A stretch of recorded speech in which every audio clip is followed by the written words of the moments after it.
tem a ver com aquilo que nós queremos falar a respeito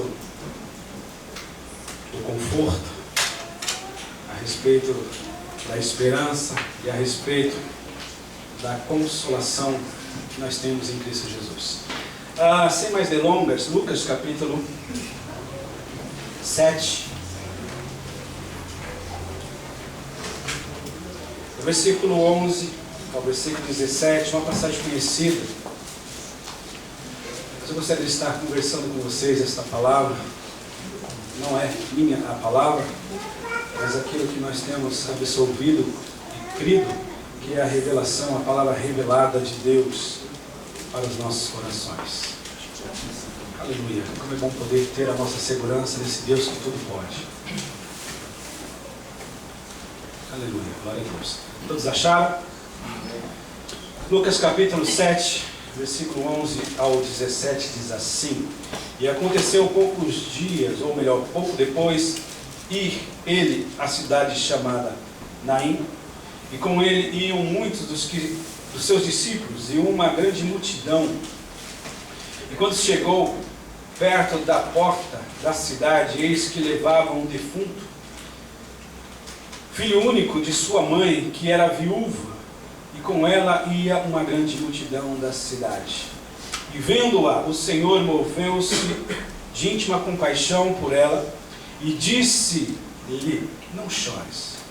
E chegando-se, tocou o esquife, ou a maca, e os que o levavam pararam.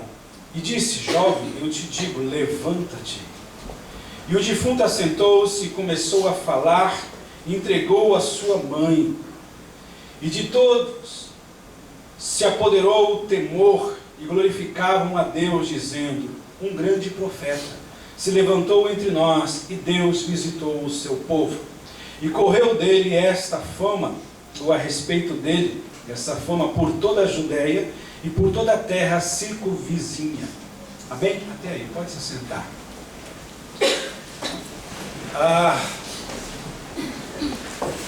Sabemos que a vida, apesar de ser boa, apesar de ser apresentada cheio de perspectivas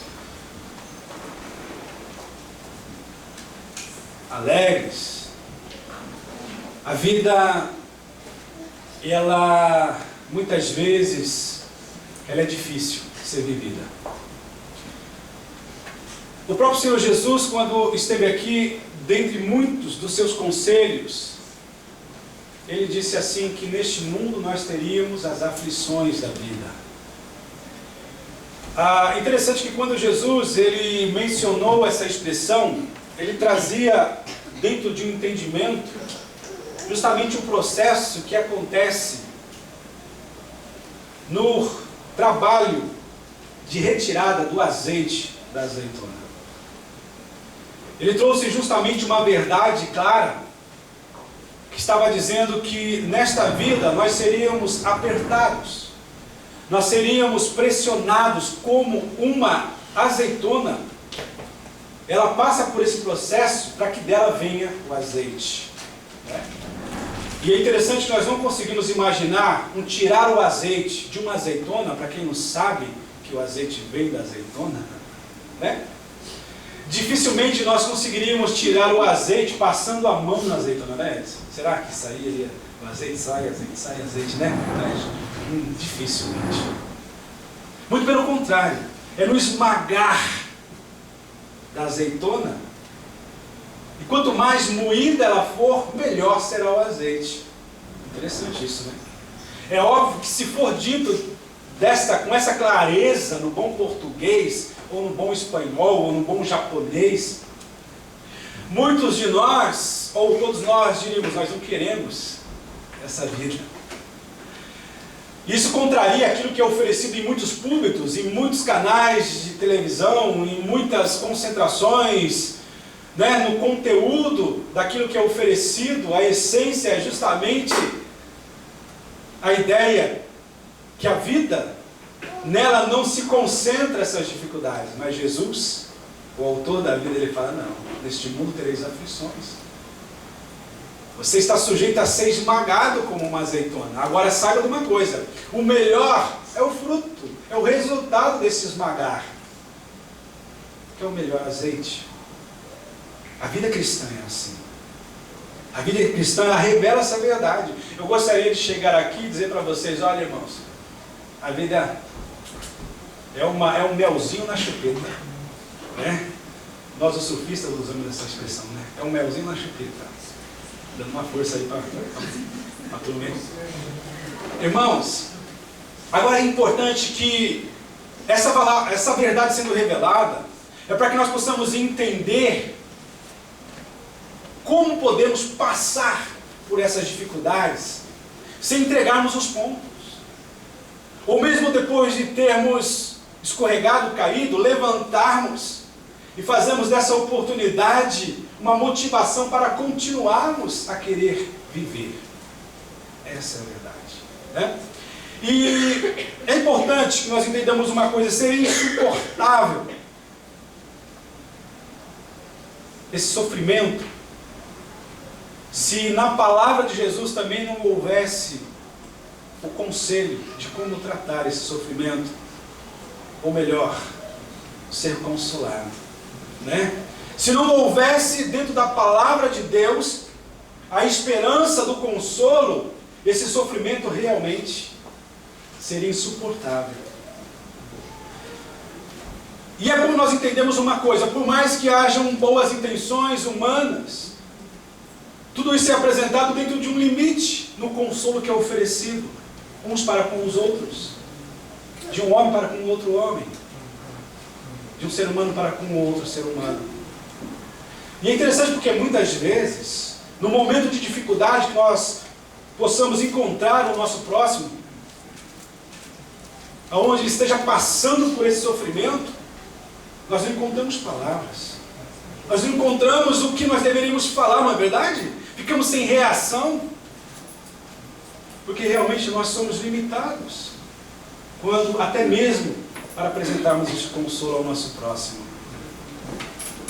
Mas é interessante nós entendermos que aquele que é o autor da vida, que conhece tudo sobre a vida, numa certa ocasião, mais preciso, né, na filha de Jairo, quando, né, ele foi até Jesus e pedindo para que Jesus viesse à sua casa, e no final das contas a filha chegou a falecer. Mas depois Jesus veio, e quando ele falou que a garota não estava morta, mas dormia, deram risada dele, zombaram dele. Porque nós, os seres humanos, nós achamos que nós sabemos tudo a respeito da morte. Mas no fundo nós demos risada porque nós não sabemos como tratar com ela. Mas Jesus, ele entendeu a condição humana.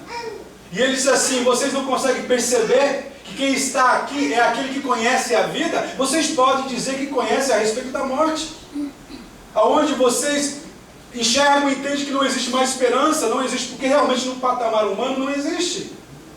Mas eu quero que vocês vejam que quem está aqui é aquele que conhece tudo a respeito da vida. E Deus veio para trazer vida ao homem. Essa é a verdade. O que tem a ver esse texto com este tema? Que será justamente esse o tema: Jesus, aquele que é rico em consolação, né? Interessante que aqui o evangelista Lucas, ele escrevendo a respeito da vida de Jesus, a respeito dos primeiros dias da igreja primitiva, ele conta uma história verídica que fala de um dos encontros de Jesus, não só com uma pessoa, mas com mais uma multidão. E é interessante, para quem não consegue, ainda não entende o contexto bíblico, as expressões, os temas, né? Aqui quando diz o filho da viúva de Naim, não é que essa mulher tivera um marido que chamava Naim, então ele era a viúva do Naim, né? Naim era uma cidade. Pastor, tem necessidade de falar isso? Tem. Muitas pessoas acham que Naim era uma pessoa, a viúva de Naim, né? Mas Naim era uma aldeia. E Jesus passou ali, de uma certa forma, dentro do âmbito humano, não é por coincidência, não, mas Jesus sabia e usava cada momento como uma oportunidade para a implantação do reino do Pai. no reino de Deus.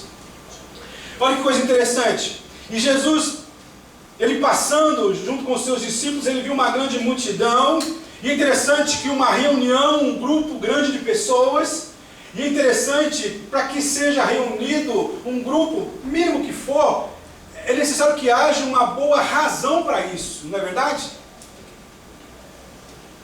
E é interessante que nós vemos uma diferença na intenção, na reunião desse grupo.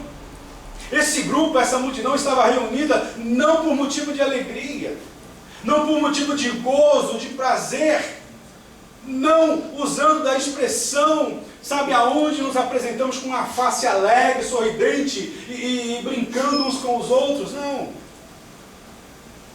Muito pelo contrário, a motivação, o propósito de estarem reunidos era de tristeza. Porque fala aqui que eles estavam levando aonde a atenção maior era dada justamente para a morte. Porque, por mais que houvesse um ser humano, um jovem morto ali, ele já não estava mais ali. O espírito dele já não estava mais ali. Já não havia razão, de uma certa forma, para transmitir sentimento, porque ali estava um morto, um defunto. Ele estava sendo carregado, porque esta é a condição. A pessoa que não conhece que Jesus é a consolação, que Jesus é o Consolador, ele vive, apesar fisicamente falando, ele vive morto espiritual. Aonde, por mais que ele se sinta a razão da reunião, do grupo estar reunido, no fundo, ele não pode oferecer nada. Muito pelo contrário, ele precisa ser carregado. O homem sem entendimento, o homem sem experiência, sem relacionamento com Deus, está morto espiritualmente. E por mais que ele se sinta vivo, espiritualmente ele está morto. Ele não pode oferecer nada. Muito pelo contrário, ele se torna um dependente de tudo e de todos. Mas Jesus, ele veio para desfazer essa história. Jesus, ele veio para trazer liberdade, esclarecimento, através da sua palavra, através da sua pessoa. E nos fala aqui, Jesus, ele viu, e é interessante que nós vemos aqui que Jesus, ele não precisou ser aconselhado para ir até o centro dessa reunião, o centro desse grupo, dessa multidão.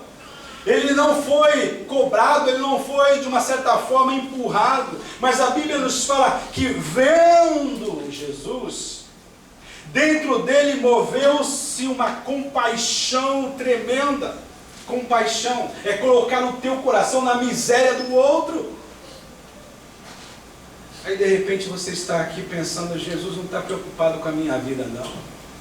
Jesus não está vendo o meu sofrimento, não. Jesus não está vendo os meus complexos, não. Jesus não está vendo as minhas dificuldades, não. Jesus não está me enxergando, não. Muito pelo contrário.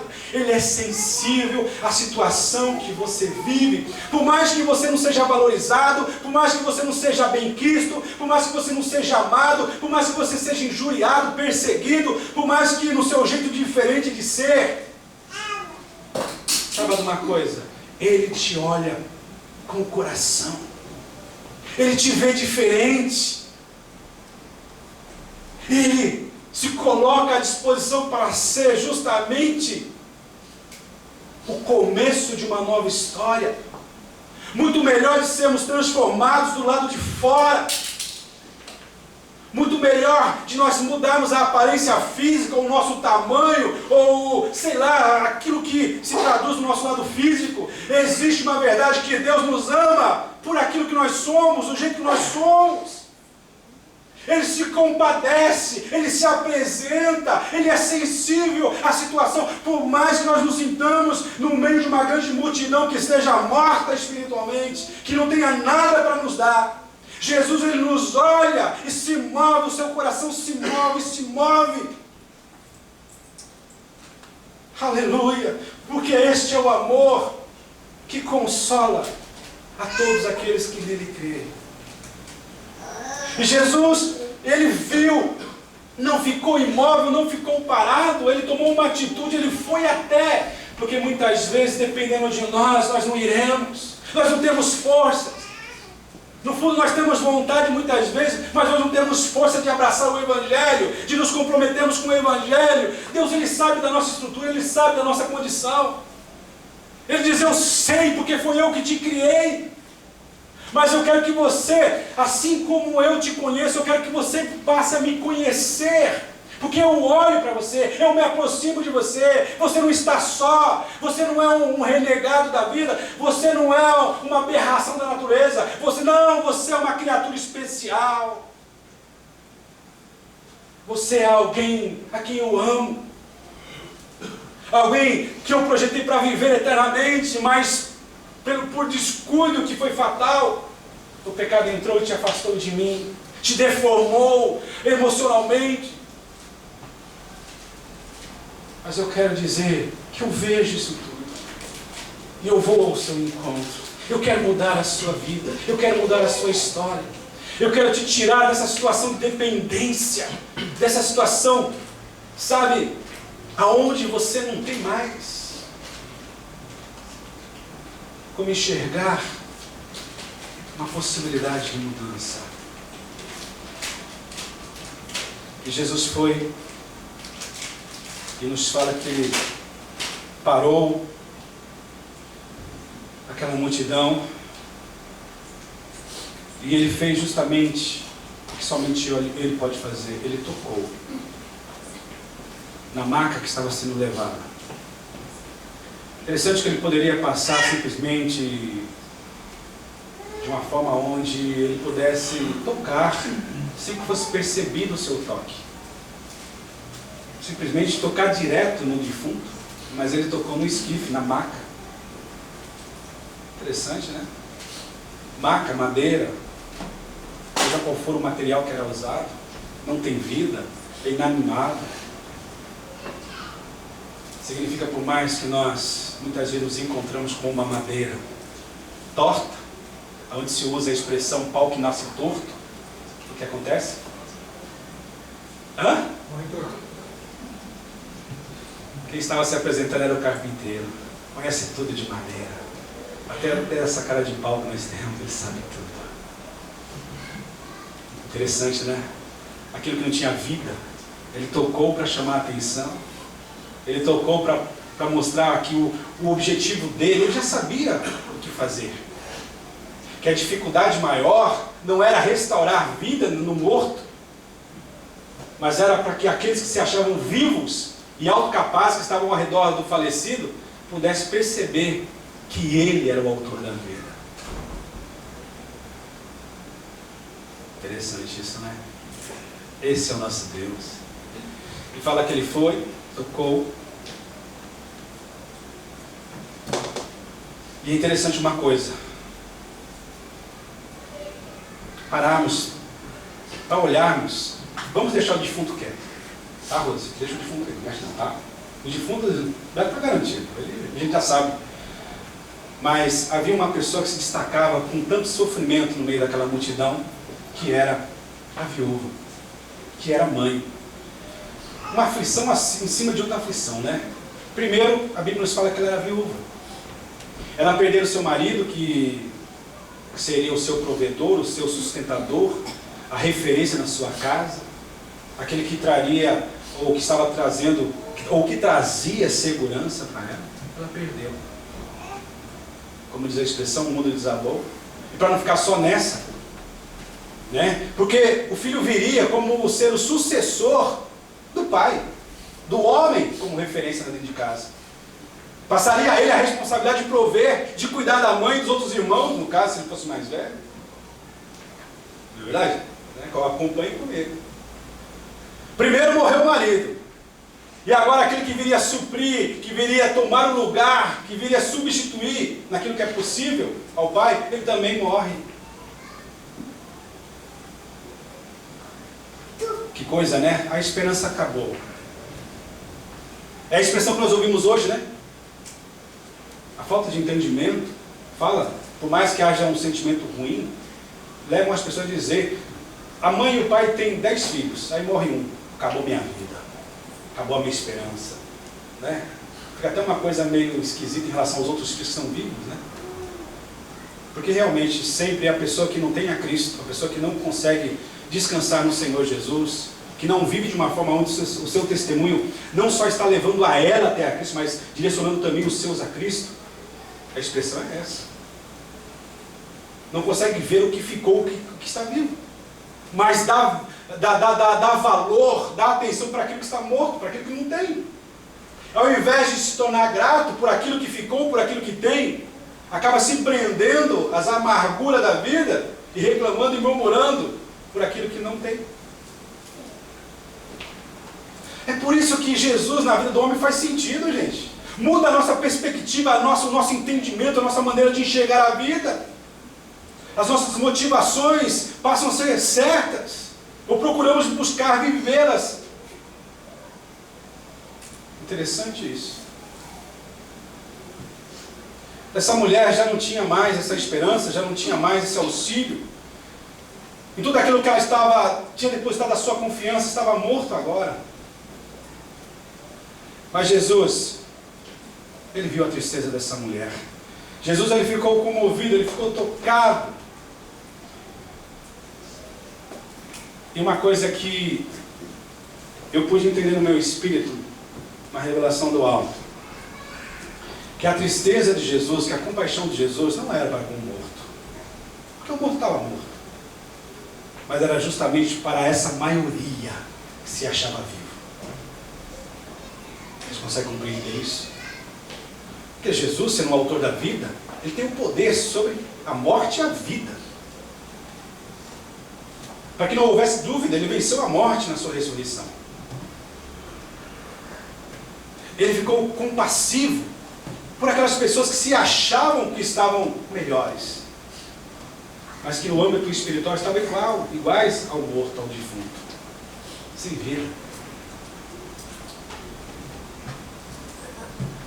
Jesus olhando não percebeu que naquela multidão, os números impressionam a gente. A maioria de nós somos impressionados pelos números. Nós não conseguimos valorizar a qualidade, que é o fator principal, que está baseado no conhecimento de Deus, naquilo que realmente Deus se agrada, que Deus aprova, a qualidade, a essência. Jesus ficou compassivo com a multidão. Você faz parte de qual dessas multidões? A beleza é que ele fica compassivo com os dois tipos que nós vemos aqui.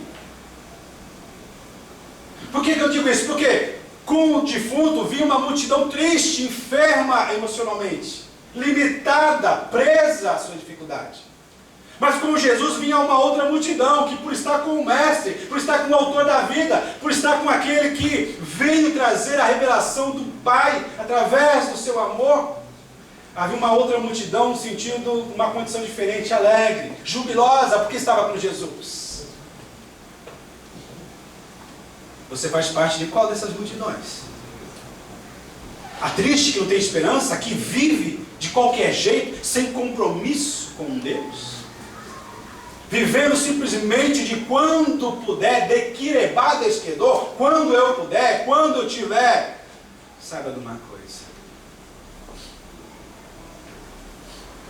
quem conhece a Cristo é apaixonado por Ele, e ama tudo aquilo que Ele ama. A Ele em primeiro lugar, e a comunhão com os irmãos. Aquele que se envolve, aquele que abraça a causa. É isso que mostra a vida de Deus.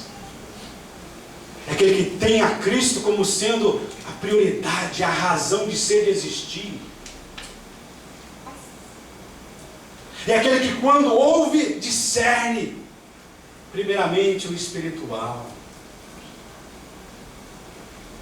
É aquele que, por mais que vá conhecendo, ele vai entendendo que ele não conhece e quer mais. Tem sede de Deus, tem fome de Deus. É o filho que não está perdido na casa do Pai. O que tem de crente que está perdido na casa do Pai. O que tem de crente que vem para a igreja e não sabe de nada. Não tem comunhão com o Pai. Diz que é filho. Se acha filho. Mas no fundo, não tem o conhecimento do Pai.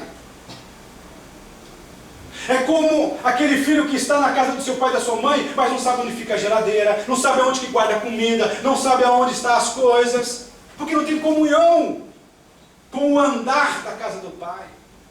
Não está interessado naquilo que vem como orientação do pai. É a casa dele, mas ele não se sente. Não conhece ouvir a voz do pai? Você não viu te chamando? Ah, pensei que fosse o vizinho. Isso é uma realidade espiritual. Você fala, pastor, não tem nada a ver com o texto. Tem a ver com aquilo que Deus está me revelando aqui. Deus, Ele quer que nós paremos de viver uma vida onde não existe vida. Uma vida, espiritualmente falando, inerte, sem crescimento. A vida que realmente recebe esse consolo de Deus, ela produz frutos. O que a tua vida tem produzido diante das pessoas que não conhecem a Cristo? Você tem alcançado as pessoas com o evangelho que você vive? Na sua casa todo mundo é salvo? Qual é o teu testemunho? De que forma Deus tem usado a sua vida? Vou dizer uma coisa para vocês. Se o evangelho que nós vivemos não muda a vida das pessoas que estão ao nosso redor, está errado esse evangelho. Que nós achamos que nós cremos. Está errado. É duro isso, mas é uma verdade. Se o evangelho que nós vivemos não muda a vida das pessoas que estão ao nosso redor, não desperta nessas pessoas o desejo de conhecer o autor da vida, o consolador da nossa alma, está errado esse evangelho. Não o evangelho em si, mas a forma que nós temos entendido e vivido esse evangelho. Se o nosso evangelho não muda a vida, ou o evangelho que nós vivemos não muda a vida das pessoas que estão ao nosso redor na fábrica, não estou dizendo para que elas venham e recebam a Jesus, mas sejam tocadas, sejam motivadas, vejam em nós uma referência de Deus na face da terra. Recapitulemos. A multidão, o número, impressiona o ser humano, mas Deus não está preocupado com números, Deus está preocupado com qualidade. Qualidade de vida espiritual. Mas Jesus, como sempre, se apresenta oferecendo a esperança. Ele teve pena daquela multidão. Ele não passou de uma forma insensível àquela situação, mas ele simplesmente disse uma palavra a essa viúva, dizendo: não chores. Não chores. Interessante que aqui ele traz algo maravilhoso que nós encontramos em algumas passagens da palavra de Deus, principalmente Isaías 25 e 8, Apocalipse 21 e 4, que ele traz uma esperança não só para essa vida, mas para uma vida eterna, que ele fala que o Senhor, que Deus, que Ele enxugará todas as lágrimas do rosto de quem realmente confia nele, de quem realmente experimenta o seu consolo, né? Fala justamente que todas as lágrimas serão enxugadas, não haverá mais pranto, não haverá mais dor, não haverá mais morte, não haverá mais enfermidade. Muitas pessoas estão bem fisicamente, mas doentes espiritualmente falando, depressiva no seu espírito, por não conhecer o poder desse consolo que vem somente através de Jesus. Louvado seja o nome do Senhor Jesus. E interessante que ele tratou primeiro com o coração daquela mulher que estava viva, fisicamente falando. E trouxe uma palavra para o presente, trazendo a certeza de um futuro. Para mostrar que Ele é o único, que Ele não está limitado a tempo, espaço e circunstâncias como nós somos, mas que todo o poder está centralizado nele. Ele não tem poder, Ele é o próprio poder, irmãos. Todo o poder está nele. Ele fala uma palavra que nós temos que ter fé para acatarmos. Ele olhou para o defunto e disse assim: levanta-te. Interessante que eu pude perceber que dentro dessa palavra há uma autoridade. Salmo 33, versículo 9: aquilo que ele falou veio a existir. Aquilo que ele chamou passou a ser apresentado. O que ele fala acontece. Louvado seja o nome desse Senhor Todo-Poderoso. O consolo de Jesus é o único que pode realmente restaurar o homem, porque traz essa verdade que tudo aquilo que ele fala acontece. Você crê num Deus como esse? O seu pai é assim? Ou você está depressivo, chorando pelos cantos, inseguro, doente, enfermo na sua alma? Jesus, ele veio para curar, ele veio para te tocar, ele veio para realmente tirar aonde não tem vida e colocar vida. Quando ele fala levanta-te, aí está uma verdade para nós abraçarmos. Aquilo que ele fala, aquilo que ele dita, acontece. Esse é o Deus que eu sirvo. Agora a questão é entendermos isso, que no tempo dele, na hora dele, não no nosso tempo, mas no tempo, na hora dele.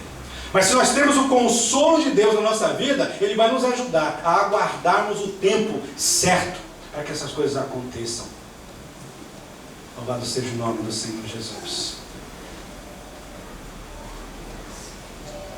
Voltando à situação da viúva, da mãe, aquele sentimento, ainda mais de uma mãe, aonde se apresenta a dor da perda de uma forma mais intensa. Agora Jesus, ele fala: olha, não se preocupe.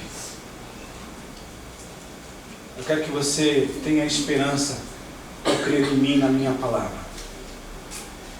É por isso que em 1 Tessalonicenses 4, 16 ao 18, mais o 18, desde o 16, mais o 18 fala: consolai-vos uns aos outros com esta palavra. Aquele que tem o consolo de Deus, aquele que tem o consolo real de Deus na sua vida, ele tem autoridade, ele tem conteúdo, ele tem essência, ele tem poder para aconselhar, para consolar os outros. Por mais que hajam bons conselhos no âmbito humano, fruto da capacidade do homem pensar e tirar a conclusão de uma experiência, ainda mesmo assim será limitado essas palavras.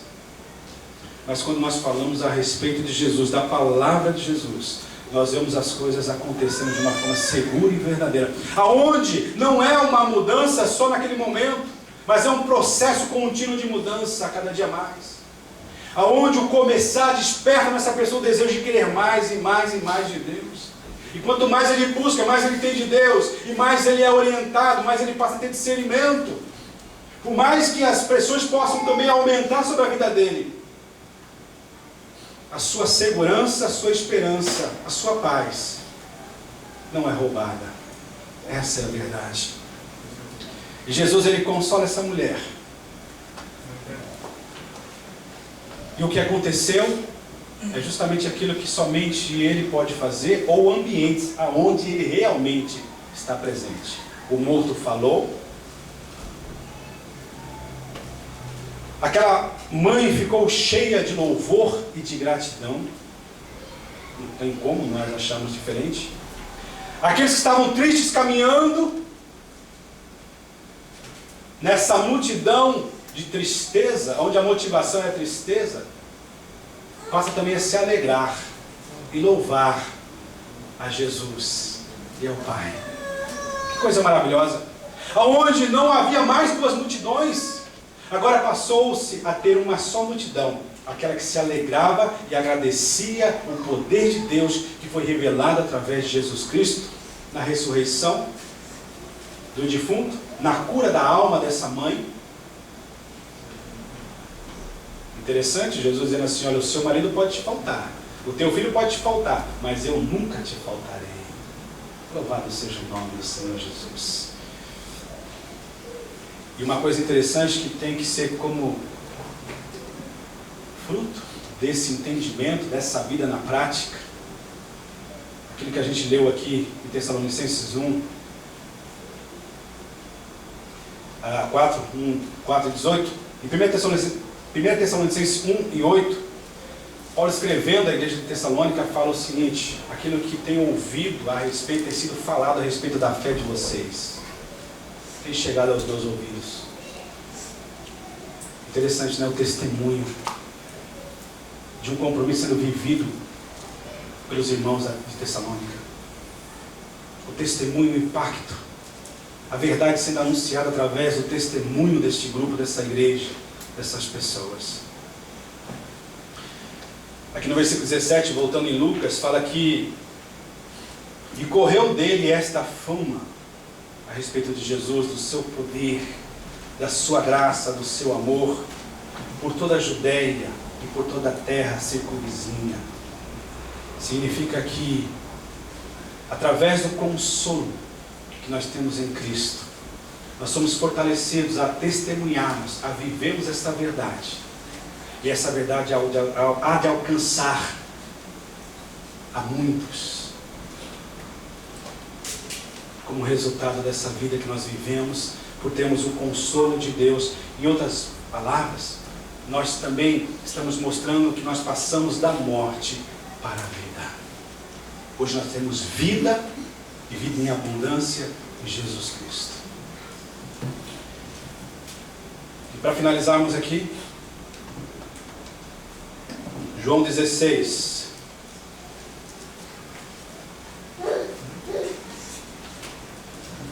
Versículo 17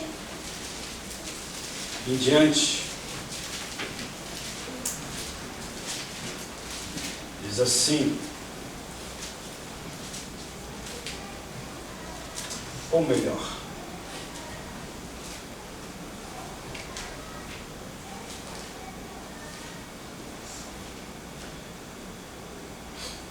versículo 4 em diante, diz assim: mas tenho-vos dito isto, a fim de que quando chegar aquela hora, vos lembreis de que já vos tinha dito, e eu não vos disse isso desde o princípio, porque estava convosco. E agora vou para aquele que me enviou, e nenhum de vós me pergunta para onde vais. Antes, porque isso vos tenho dito, o vosso coração se encheu de tristeza. Todavia, digo-vos a verdade, que vos convém que eu vá, porque se eu não for, o Consolador não virá a vós. Mas se eu for, enviar-vos-lo-ei. E quando ele vier, convencerá o mundo do pecado, da justiça e do juízo. Do pecado porque não creem em mim, da justiça porque vou para o meu Pai e não me verei mais, e do juízo porque já o príncipe deste mundo está julgado. Ainda tenho muito que vos dizer, mas vós não o podeis suportar agora. Mas quando vier aquele Espírito da verdade, não um Espírito diferente, ele vos guiará em toda a verdade, porque não falará de si mesmo, mas dirá tudo o que tiver ouvido e vos anunciará o que há de vir.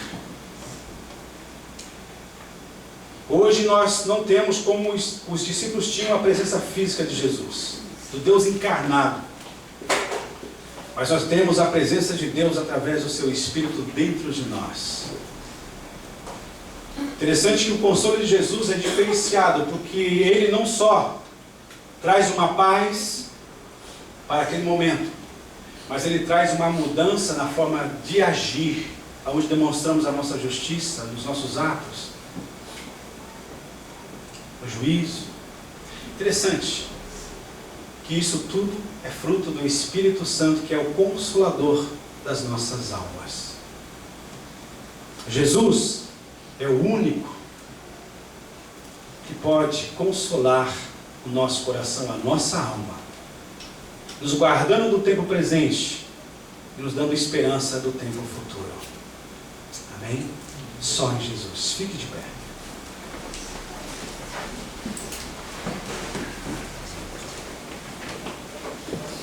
Louvado seja o nome do Senhor Jesus. Sempre será tempo de nós revermos os nossos conceitos e valores. E com o coração quebrantado e humilde, dizermos para Deus: Deus, eu quero começar de novo. Eu não quero simplesmente estar, mas eu quero ser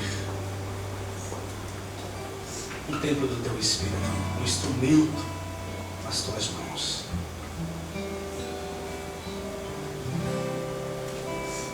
Eu quero ter essa vida em mim, Senhor. Eu quero ter essa sabedoria, esse poder, essa graça, essa humildade que Tu tens me ensinado. Eu quero fazer a diferença, Senhor. Eu quero ser um instrumento para ser usado para tocar em um defunto, em um esquife, em qualquer situação que for, mas representando e trazendo o Teu poder. Mas para que isso aconteça, primeiro, Senhor, cura a minha alma. Eu não quero ser mais levado pelos outros, por não estar em mim a Tua vida, Senhor. Eu não quero mais viver como uma criança irresponsável. Eu não quero mais viver de uma forma onde eu não tenho a Ti em primeiro lugar na minha vida, Senhor. No começo foi lido na 1 Samuel que muito melhor do que o sacrificar é o obedecer. Aquele que tem o Espírito Santo, ele é guiado pelo Espírito Santo. Ele é levado ao arrependimento verdadeiro e genuíno. Ele cresce, ele amadurece. Cada vez mais ele sente necessidade e fome das coisas de Deus. Essa é a verdade. Como anda a tua fome em relação às coisas espirituais, às coisas de Deus? Assim como todo, independente da idade que ele está de se alimentar, todos nós temos necessidade da palavra de Deus.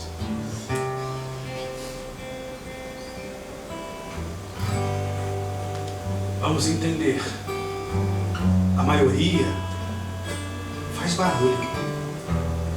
O número grande impressiona, mas não é esse que o Senhor está procurando. O Senhor está olhando do alto. Nós entendemos através da vida, da expressão do homem, aonde eles dizem que estão buscando a Deus, independente da classe, independente da condição, dizem que estão buscando a Deus. Eu espero que estejam. Mas o Senhor não busca a todas essas classes. O Senhor só busca uma classe: daqueles que o adoram em espírito e em verdade. Qual é a multidão que você está fazendo parte? A tua motivação tem sido um defunto? A sua vida espiritual tem sido regida por algo que não tem vida? A sua alegria está baseada em festas esporádicas, em divertimentos esporádicos, até mesmo em visitas familiares, onde muitas vezes o Senhor Jesus não se faz presente? Mas é dia onde o Senhor está tocando no coração que se abre. Feche seus olhos. Eu gostaria que você pudesse estar orando neste momento. Todos, feche os seus olhos. Pudesse estar falando com o Senhor. E sinta o amor de Deus sobre a sua vida. Sinta o refrigério do Espírito Santo sobre o seu ser. Não se sinta mais um derrotado, um esquecido, negligenciado pelo grupo, pelo número. Não. Mas se sinta amado. Porque infelizmente o grupo maior está caminhando a passos largos no inferno. Vive pelo sistema do mundo, dominados pelo pecado. Mas você pode ser diferente. Por mais que não sejamos um número grande de evangélicos dentro de uma contagem mundial, sejamos um grupo pequeno, taxado e humilhado e perseguido pela maioria, nós temos a segurança que mesmo estando na contramão do mundo, Este é o caminho certo, devemos continuar.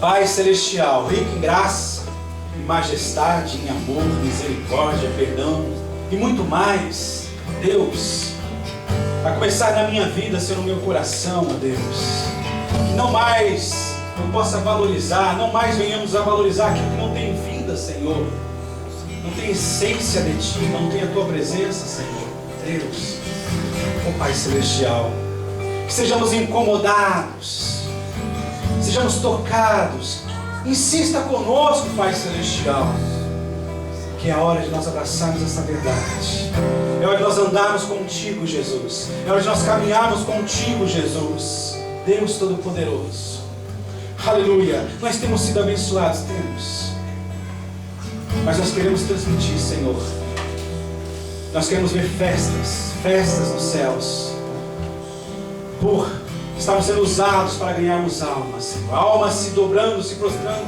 diante da Tua presença, diante dos Teus pés, Senhor, no nome de Jesus, no nome de Jesus, Pai, entregamos a nossa condição diante de Ti, as nossas necessidades, as nossas fraquezas, os nossos pecados, colocamos tudo diante de Ti, Senhor, aleluia, para sairmos junto contigo agora, para andarmos junto contigo agora, porque em Ti nós temos, ó Deus, tudo aquilo que realmente nós precisamos. Assim nós cremos e oramos a Ti, ó Pai, em nome de Jesus, o Teu Filho amado.